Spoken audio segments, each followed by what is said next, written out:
Saludos amigos, soy Omar Santana. Sean todos ustedes bienvenidos a este su programa Careo. Y me acompaña don Osvaldo Santana. ¿Cómo está usted, don Osvaldo? Un gusto aquí contigo, con los amigos de Careo de nuevo. Gracias, y muchas gracias hasta a ustedes, que los Lito televidentes. se reintegre.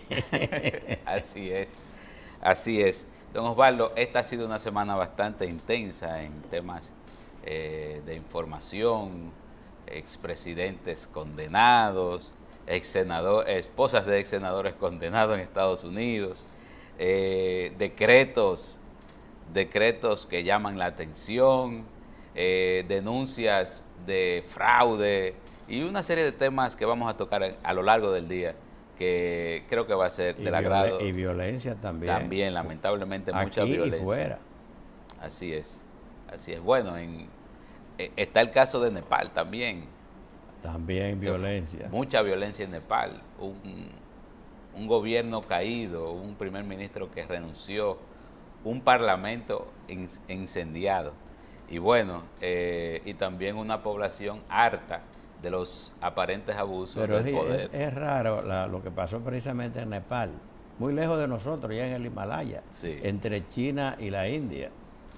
Una sublevación aparentemente de la juventud porque el gobierno le puso restricciones a las redes sociales. Ahí debe haber un mal de fondo, ¿verdad? Sí, el mal de fondo que se plantea es que el motivo de la restricción a las redes sociales eran las constantes denuncias de corrupción, de nepotismo y de impunidad que la ciudadanía estaba compartiendo en las redes. De ahí es que viene la necesidad del gobierno de ponerle un par a estas denuncias, y entonces la sociedad, los más jóvenes, han respondido de manera violenta. La violencia siempre preocupa, no importa dónde sea, allá en el Himalaya, pero aquí también. Eso que ocurrió en Santiago, protagonizado por la policía, aunque ellos entre sus víctimas tienen a un policía herido en un centro que no especifican cuál, donde mataron a 5 jóvenes en el supuesto de que eran delincuentes. Y ahora, ya en el día de ayer, primero era que eran 5 declarados y perseguidos delincuentes. Y en el día de ayer jueves, o de ayer no, del jueves, han debido precisar que había una parte que eran delincuentes y otros callan. Mientras que familiares, por lo menos del barbero, ¿verdad? Sí. Tú lo tienes identificado ahí. Y una persona que dicen que estaba como cliente de la barbería, no tenían nada que ver con los perseguidos. De todas formas, la policía dice ante eso que entre los muertos tenían antecedentes, pero los antecedentes, sean criminales o del género que sea, no le da carta blanca a la policía para matar a las personas, que es el problema que está ocurriendo aquí. Mire, don Osvaldo, con estas 5 muertes ocurridas el pasado miércoles, ya van en lo que va de año 170 muertes a manos de la policía. A esta fecha ya son más que la del año pasado. Ya son 18 más que la del año pasado. Y hay que reconocer algo, hay una parte de la población, una buena parte de la población, que apoya las muertes en esos intercambios de disparos, hasta que ocurren situaciones como la que estamos viendo ahora, que dentro de las víctimas han salido familias a responder por esas personas. Dicen, no, pero fulano no es delincuente, este señor es un barbero que inclusive cogió un préstamo hace menos de un mes para montar esta barbería, y fue de una cooperativa bastante responsable que le otorgaron el préstamo a partir de su hoja de vida. Sí, y entonces ahí la policía tiene que echar atrás y decir que la policía no ha dicho que va a investigar, ellos siempre dicen que van a investigar, pero al final de cuentas esas investigaciones nunca paran en nada, no paran en nada las investigaciones de personas muertas a manos de la policía. Por ahí entra otro ingrediente en el tema, y es que precisamente estas 5 muertes de estos ciudadanos viene a confirmar lo que yo he sostenido, de que parece que estas autoridades gobernantes han adoptado la vía de la eliminación física de las personas como política de control de la criminalidad, que es grave. Pero ¿qué es lo que hace la violencia desde el Estado? Es que multiplica la violencia. Yo entiendo, Omar, eso que tú dices, que la población está cansada de los excesos de la delincuencia, de las barbaridades que te asaltan de cualquier manera, en la calle, en tu casa, que no hay seguridad, pero es parte también de la responsabilidad de las autoridades de garantizar la seguridad ciudadana, por un lado, y por otro, no es justo que a ti unos tipos, unos desalmados, te ataquen, te asalten, incluso te maten. Nada de eso se justifica. De modo que las autoridades realmente no pueden, en base al cansancio de la población, de que está hastiada de los delincuentes, entender que tienen facultades especiales para matar. Es decir, estamos ante dos extremos.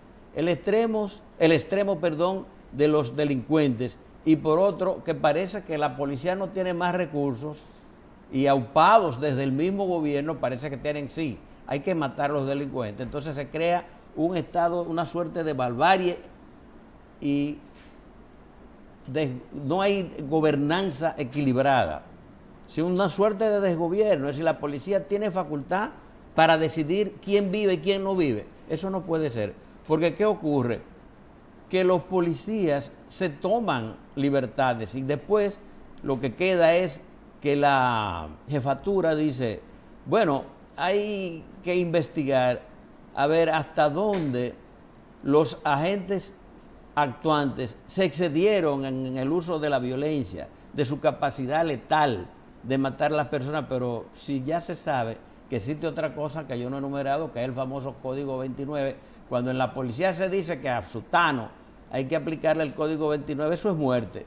Y eso hasta el presidente de la República lo mencionó en una ocasión, cuando se perseguía al famoso Kiko Laquema, que era un ciudadano del Cambita identificado como narcotraficante, que fue sometido a la persecución por sus acciones, y el presidente le advirtió que debía entregarse porque corría el riesgo de que le aplicaran el Código 29, que al final terminaron aplicándoselo. Entonces, realmente las autoridades no pueden, ante su fracaso del control de la delincuencia, de garantizar la seguridad en las calles, no puede entonces irse al extremo de recurrir a la violencia al margen de la ley, porque eso es actuar ilegalmente. Y no tiene sentido que la policía diga tampoco que se trata de, cuando hacen sus reportes, sus estadísticas de los homicidios en el país, hablen de muertes legales. ¿Qué legales? ¿Qué facultad tiene un agente que para matar a una persona? Porque, bueno, un delincuente, un tipo que estaba siendo perseguido, pero ¿qué pasa? Lo que ocurrió con por lo menos dos de esos muchachos, uno que era un trabajador, un emprendedor que tenía su peluquería, otro que era un simple cliente, que terminan asesinados. Un tercero que puede ser cualquier ciudadano ante una acción de esa de la policía, que pueden también matar, los muertos famosos colaterales. Entonces tiene que haber un ejercicio equilibrado, justo, de la autoridad. No puede ser mediante la persecución violenta, mediante la muerte, facultar a policías sin ninguna conciencia ni control para matar a los ciudadanos. Mire, don Osvaldo, en honor a la verdad, en los últimos años, la violencia, las muertes a manos de los policías venían bajando. ¿Cuáles son los últimos años? En la última década había un descenso. Desde el gobierno de Danilo Medina hubo un descenso en muertes a manos de la policía.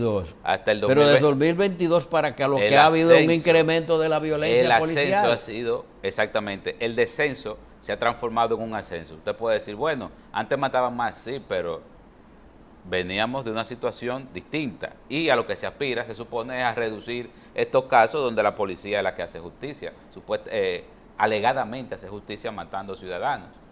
Entonces, ahora la situación que tenemos es que el gobierno actual, a partir del presidente, en muchas ocasiones apoya esas acciones violentas, al decir, como usted dijo, lo de Kiko Laquema, o que van a enfrentar fuertemente a las autoridades y en algunos casos hasta exige justicia en situaciones que se tienen que comprobar en los tribunales, de alguna forma metiéndole presión al aparato judicial de la República Dominicana. En fin, que nos estamos acostumbrando a una suerte de resolver los problemas ciudadanos o delictivos de este tipo con violencia. Sin embargo, a los que roban mucho, don Osvaldo, como se acaba de, como los acaba de ladrones admitir, de cuello blanco. a los ladrones de cuello blanco, como acaba de admitir Maxi Montilla, entonces se le busca un acuerdo para que devuelva 3.000 millones de pesos, luego de que él admitiera que había negociado con el Estado Dominicano con aproximadamente 13.000 millones de pesos.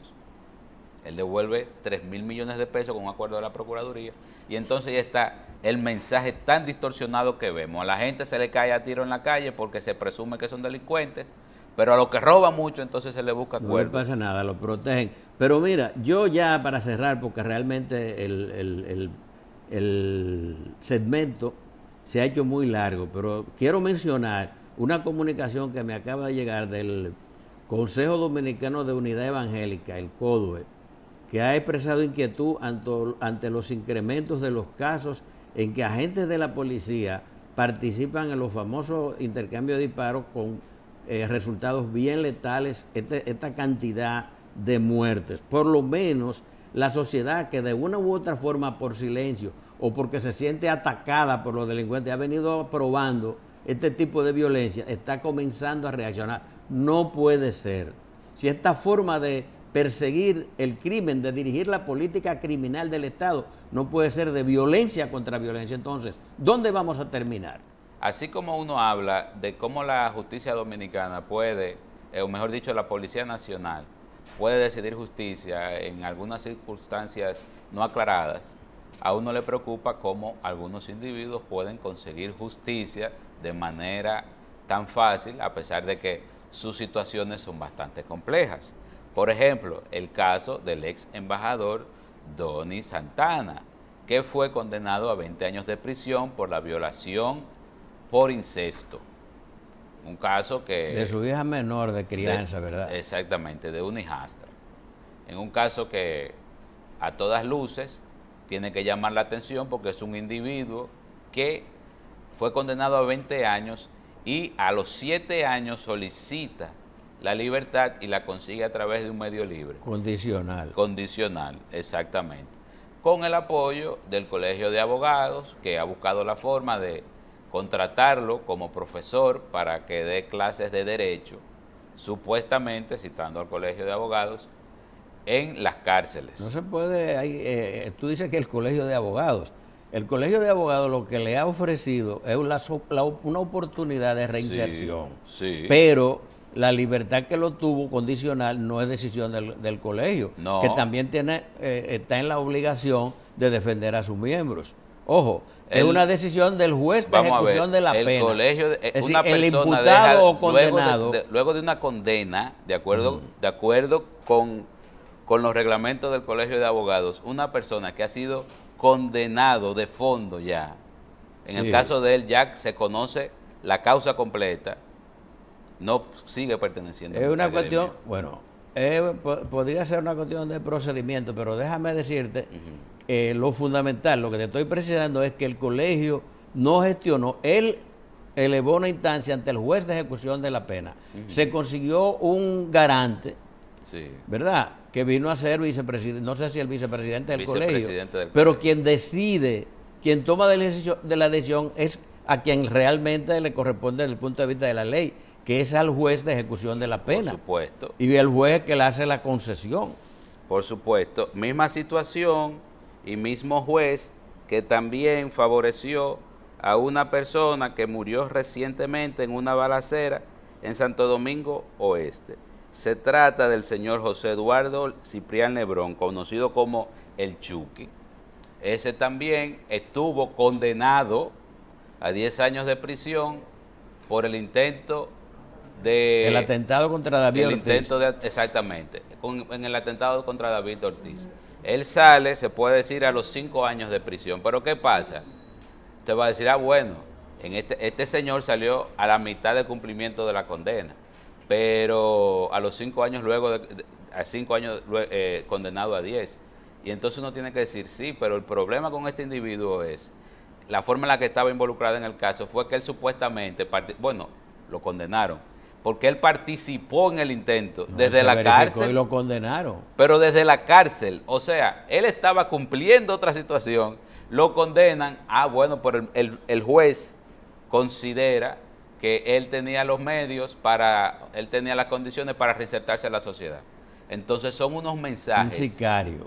Son unos probado. Contratador de sicarios. Entonces, son unos mensajes que para una parte de la sociedad no cuadran cuando lo matan, una persona trabajando como barbero, y entonces otros individuos, en lo que sumo a estos dos que acabo de decir, que no son por corrupción directamente, y el de Máximo Montilla, que la sociedad tiene que decir, pero ven acá, pero lo que hay que tener son las relaciones o los medios o el poder para yo librarme de la justicia dominicana. Para mí, lo esencial que deberíamos ver en ambos casos, ¿tú sabes qué es?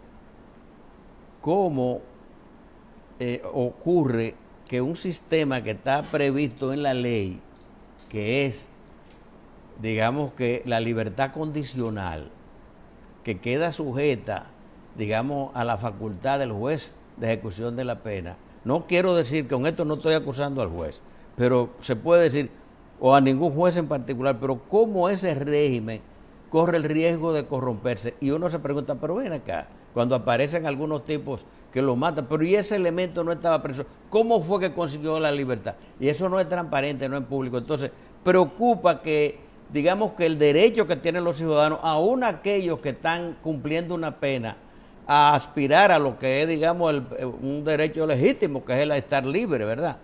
Sometido a determinada condición, puede conseguir la libertad sin que necesariamente reúna los méritos, los requisitos, o el, como tú lo llamas, sea condicional o tiempo libre, lo que sea. Es decir, lo importante en este caso, cómo es en el sistema judicial, que estas personas salen, llenan los rigores, son lo suficientemente rigurosos los jueces de ejecución de la pena.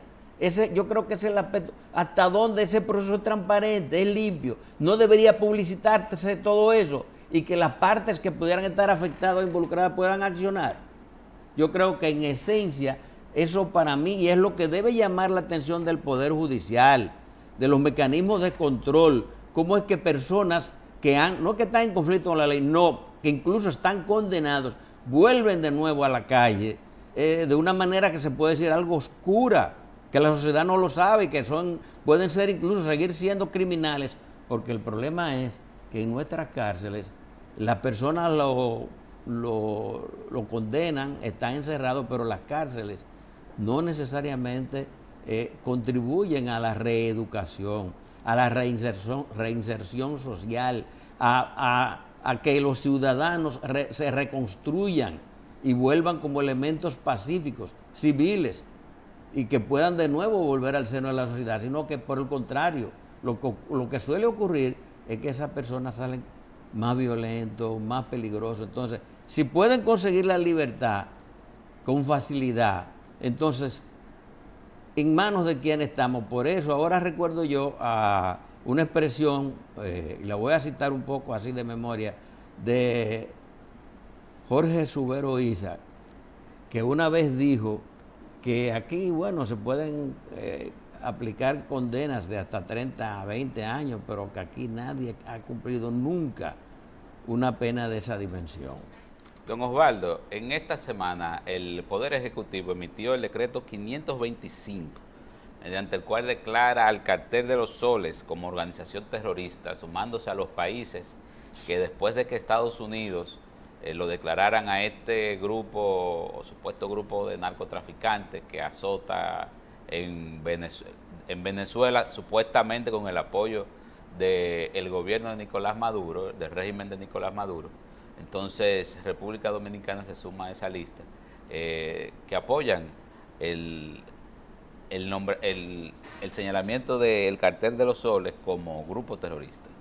Bueno, a mí me llamó mucho la atención ese decreto del presidente de la República, mediante el cual designa como organización terrorista al grupo Cartel de los Soles. Es un grupo de narcotraficantes que parece, según Donald Trump, que opera sobre todo en los Estados Unidos y quizás en algunos países donde se origina la droga, que generalmente no es Venezuela, sino Colombia, Ecuador, que ahora en los últimos Perú tiempos lo también. están utilizando como trampolín, más que cualquier otro país. Y quizás también deberían pensar hasta en la parte de Puerto Rico, que es un territorio norteamericano. Entonces, me llama la atención porque no sabía que el cartel de los soles era una amenaza para el Estado dominicano. Entonces, yo en esto lo que veo es una acción más del gobierno dominicano de adhesión a la política exterior de los Estados Unidos de manera gratuita, en todo.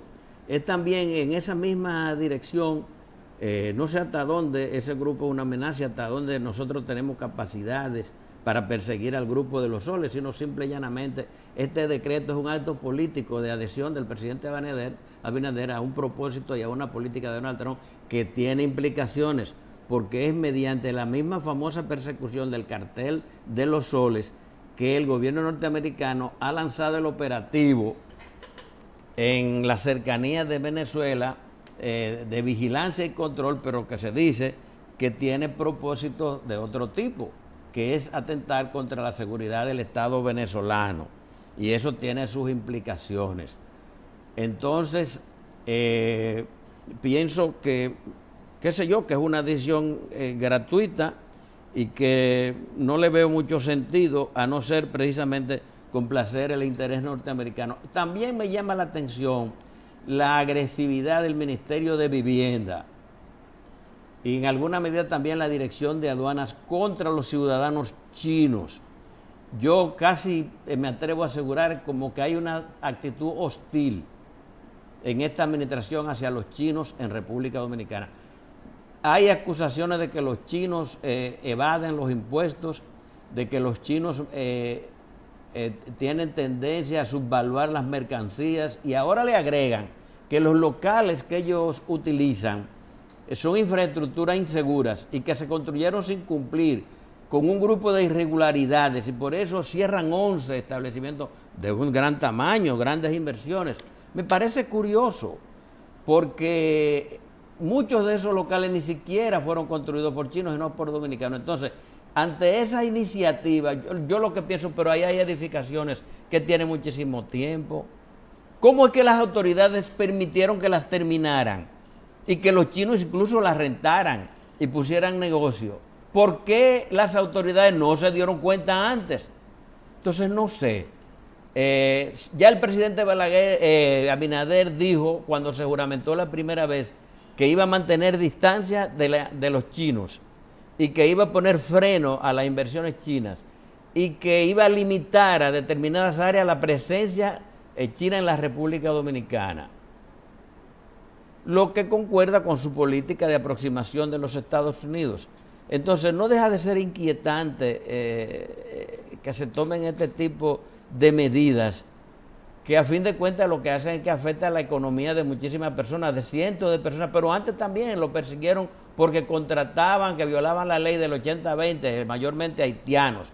No sé, veo con una suerte de intolerancia y hasta de discriminación, porque yo no veo esos operativos con los otros tipos de comerciantes. Lo que llama la atención, don Osvaldo, es en este caso, y lo decía la señora Rosa NG, que ha sido una gran, por decirlo de alguna forma. Bueno, ella es china, de origen chino. Exactamente. Y es presidenta, ¿verdad? Enlace de la República, entre la República Dominicana y la comunidad china en los últimos, yo creo, los últimos 30 años. Desde bueno, que yo tengo uso de razón. Ella es, creo, me parece que es presidente de la fundación, no sé si Flor de Loto, qué sé yo, sí, no recuerdo ahora, pero que es una persona de que sus ancestros son ciudadanos chinos, y ella ha impulsado bastante lo que es el desarrollo del comercio chino en el país y lo que es también el auge del barrio chino en la Duarte. Es. Durante años la alcaldía de Roberto Salcedo se le dio muchísima formalidad a esa comunidad en esa zona.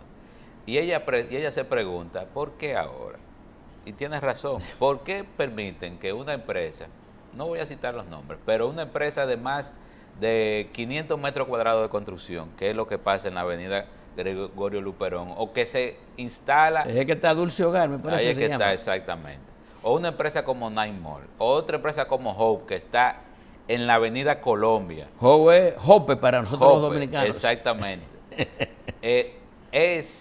cerrada. En el caso de Jope yo creo que tiene más de 4 años operando ahí. Por todas. Alegando ahora, y Dulce Hogar tiene por lo menos 1 año y medio, alegando ahora irregularidades en los procesos de construcción y en la normativa. La verdad es que se trata de una persecución. Se trata de una persecución. El gobierno podrá decir otras cosas. Uno escucha a Eduardo Salno Batón, el director general de aduana, que dice que tiene una guerra declarada contra el negocio ilícito chino. Tiene que ser el negocio ilícito en general. Los comercios ilícitos en general, no es contra el chino, es contra todo. ¿Por qué citarlo puntualmente al chino? Y es una pena realmente, porque China es una gran nación. Uno de los mayores que tiene hoy día, uno de los mayor número de inversionistas a nivel global, que, bueno, ahora se ha convertido en la gran competencia de los Estados Unidos, pero nosotros no tenemos que ser parte de esa guerra. Dirán que no, que los chinos que suele por cierto ser una comunidad muy silenciosa, que tú no lo ves que opinan, ni protestan, ni hacen nada. Ni está metida en conflicto tampoco. Es raro que se le vea en conflicto con la ley, bueno, en el comercio, ahora lo han identificado así. Pero yo veo todo esto aparataje como parte de una actitud de complacencia, de hostilizar la inversión china en la República Dominicana. Don Osvaldo, no sé si le ha llamado la atención que en esta semana el gobierno, el Estado Dominicano, ha tomado un par de decisiones que pudieran, o quizás 3 decisiones, que pudieran dar la percepción de que el gobierno está dubitativo, de que se está tambaleando, de que no ha planificado bien. Me refiero, en el primer caso, a la declaratoria de emergencia nacional que permite la compra y contratación de bienes y servicios y obras que se realicen para incrementar la capacidad de generación eléctrica y reducir la inestabilidad de la red eléctrica. No es un secreto, y creo que todos lo estamos sufriendo de alguna forma, la cantidad de apagones que se están dando en el país. Son apagones que están llevando a cacerolazos en zonas donde no se queman gomas, y donde se queman gomas entonces está llamando a protestas.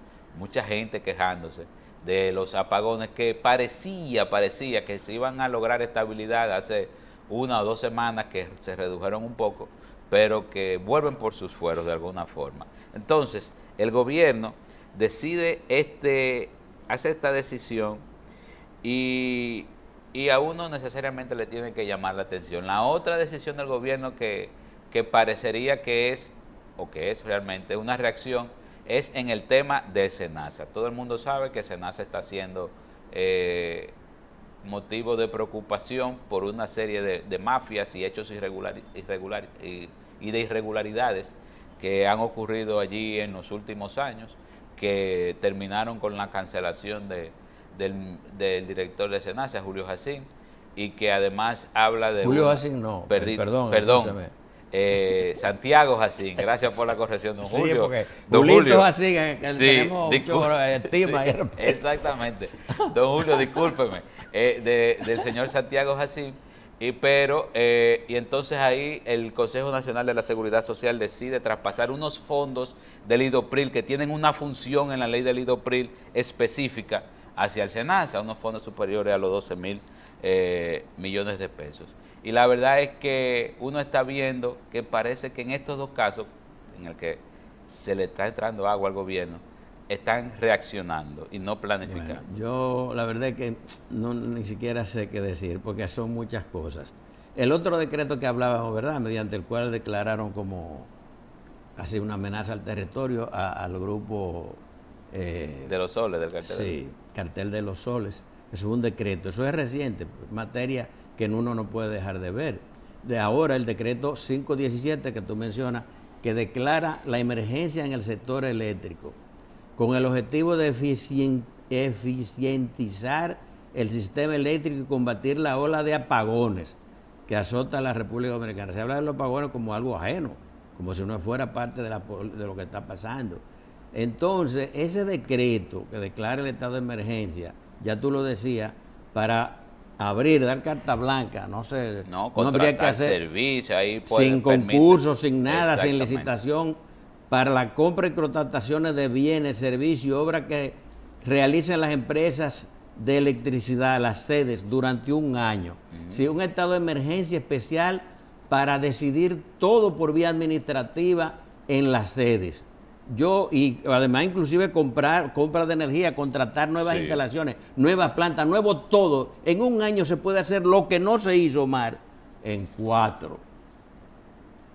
Y la conversación sobre ese decreto amerita detenerse. Yo me pregunto, ya el presidente Abinader va para su 5º año. Ahora es que se descubren que se necesita declarar un estado, que esa es otra. El estado de emergencia no se declara así por así. Eso es un procedimiento que incluso está establecido en la Constitución cuándo se debe declarar el estado de emergencia. Claro, emergencia nacional o el mismo estado de conmoción y después la emergencia. Sí, son regímenes, condiciones, estados que están regidos, determinados por la Constitución de la República. Entonces, me sorprende que después de 5 años el gobierno descubra el estado crítico del sector eléctrico, que por cierto hay, por ejemplo, inversiones, infraestructuras fundamentales que se hicieron como Punta Catalina y la estuvieron denostando hasta casi durante 2 años de gobierno. Y ahora la están persiguiendo a través de auditoría. No, y que realmente le ha estado rindiendo un servicio eficaz al sistema eléctrico. Entonces, yo lo que me pregunto es, ¿cómo es posible que ese estado crítico en que está el sector eléctrico conduzca de repente a declarar un estado de emergencia en el sector eléctrico? Yo no entiendo, no sé qué es lo que está pasando. Si es que se piensa que los problemas se van a resolver con decreto, si un decreto va a resolver la crisis eléctrica. El otro tema que tú mencionas, que no es objeto de un decreto, pero sí de una decisión de gobierno, que es la transferencia de fondos. Pero ese lo vamos a tocar después de la pausa. De Idopril a Senasa, pero será después de la pausa. Sí, ahora hay un considerando que yo quiero señalar de ese decreto del sector eléctrico. Que es importante. Ellos advierten un riesgo inminente de déficit en la capacidad de generación para abastecer la demanda máxima en el corto y mediano plazo, principalmente por el retraso en la implementación de proyectos claves de nueva generación y que de no adoptarse medidas urgentes para incorporar nueva capacidad firme de generación pública y privada, la oferta eléctrica resultaría Se referirán a los proyectos que se están impulsando en Montecristi. Pero el retraso, es decir, el gobierno en 4 años debió prever, es decir, las inversiones en el sector eléctrico debieron ser buscadas, porque no es que el gobierno tenga el dinero, podían ser iniciativas como le gusta a este gobierno público-privadas o privadas, porque en la medida en que el país y la economía crecen y se impulsan, que es verdad, que es histórico lo que está ocurriendo según el gobierno, en esa misma medida el crecimiento en la oferta eléctrica tiene que ir en paralelo para llenar las necesidades de la población. Bien, en esta semana comentábamos que el Consejo Nacional de la Seguridad Social había emitido una resolución en la que aprobaba, lo digo de esta forma, que parte del que aprobaba el traspaso de fondos del Idopril, aproximadamente 12,000 millones de pesos, hacia el SENASA, que desde el año pasado está acusando un déficit importante que se ha valorado en unos 5,000 millones de pesos y que llama la atención de que se saque fondos del Idopril, que es una institución creada con unos fines, que es la que gestiona los riesgos laborales y que además tiene una ley que dice qué hacer con los excesos de esos fondos en riesgos laborales, porque todos los años los fondos que dan los empleadores no se utilizan porque, bueno, por suerte no hay necesidad de eso. Que se van a pasar al SENASA. Parece una solución para buscando fondos de donde no lo tienen, un traspaso de esos irregulares. Y a mí me preocupa por el hecho de que yo creo que quienes aprobaron esta decisión pudieran estar infringiendo la ley. Y si es así, entonces pudieran tener consecuencias penales. Bueno, realmente yo no sé, pero esto no fue un decreto, pero como tú dices, fue una resolución del Consejo Nacional de la Seguridad Social, mediante el cual se autoriza la transferencia de un paquete de dinero entre 10 y 12 mil millones sí, de pesos, pero 6 para el sector salud en general, y las ARS, hay que decirlo, pero sobre todo más de 6 mil millones para SENASA. De entrada habría que preguntarse, bueno, ¿tiene sentido que el Instituto Dominicano de Previsión y Protección de los Trabajadores que sufren accidentes sean transferidos para SENASA, una institución que está sometida a cuestionamiento por los manejos que se hicieron ahí en los últimos años, porque hay que decirlo, porque antes se presentó esta institución como una institución, verdad, exitosa del Estado, una ARS exitosa, que incluso le iba bien. Y de repente se ha denunciado que ahí incluso ha habido estafas. Bueno, que por cierto, yo no veo que se mencione, nada más se mencionan a exgerentes, exdirectores, que van a ser sometidos o serán sometidos a la justicia por irregularidad, donde se estafaron, miles de millones de pesos con facturaciones falsas, un montón de irregularidades. Pero quitaron al director del SENASA, pero al exdirector para nada. Lo citan en estos casos. Se le menciona ahora, para estos casos. A mí lo que me preocupa es, SENASA ha sido una institución que por muchos años funcionó sin problemas, sin ruidos, sin inconvenientes. Y yo a veces uno piensa en lo peor como periodista, pero no quiero tampoco que sea ahora una persecución y un descrédito hacia esa institución que viene dando un servicio. Y que uno recuerda que cuando inició este proceso, hace ya más de 30 años, de la creación de las ARS y del sistema actual, a SENASA se le desacreditó mucho por ser una institución que era del Estado. Pero buenas administraciones, buenos servicios, buenos ciudadanos muy contentos con la administración y con los servicios que recibían, entonces le había dado un crédito histórico a SENASA. Esperemos que ahora SENASA no pase a ser una empresa, una institución pública desacreditada. Es una pena, ¿verdad?, que hayamos dedicado casi el programa para ver tantos problemas, pero es que son demasiados. Otros problemas también en el campo internacional, para los que no tuvimos chance, como el asesinato, ¿verdad?, del seguidor de Donald Trump, Charlie Kirk, que es un joven que fue el ataque de Israel en Utah a Qatar, a un país soberano, y en fin, la condena a Bolsonaro en Brasil serán temas quizás de otro momento, pero bien, ahora solo dar gracias. Para nosotros ha sido todo un placer. Muchas gracias. Hasta la próxima.